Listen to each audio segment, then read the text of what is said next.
ඔබට ආදරය කරන හැමෝන්ටම හරිම දේ දුන්න කියලා විශ්වාසද? ඒ හරිම දේ දුන්නු අයට අද ඔබ බෙහෙත් වේල හොඳම තැනකින් අරන් යන පරපුරේ කෙනෙක්ද?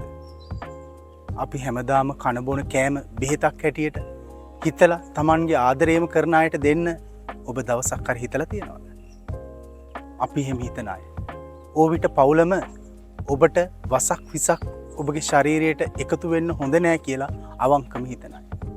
ඒ විතරක් නෙවෙයි. මේ රටේ ලෝකේ ජීවත් වෙන මිනිස්සුන්ට වගේම පස්සේ ඉන්න පණුවට කෘමියට ගහකට කොළකට වහන ඒ කෘමියටත් ජීවත් වෙන්න ඕනි කියලා හිතන පිරිසක් අපි. ඉතින් අපේ උත්සාහය වසවිස නැති ඒ මුළු පද්ධතියේම මිනිසුන්ට සතුන්ට කරදරයක් නොවන ජීවන රටාවක් ගොඩනගන එක. ඉතින් එහෙම ඕවිට අපි මහන්සි වෙලා පටන් ගත්තු තැනක් තමයි ගම්පොළ තියෙන නෙට් හවුස් 10ක් තියෙන අක්කරයක භූමිය. අපි හිතුවා ඕවිට අපි මේ කරන වැඩේ ඕගොල්ලොත් එක්ක බෙදා ගන්න.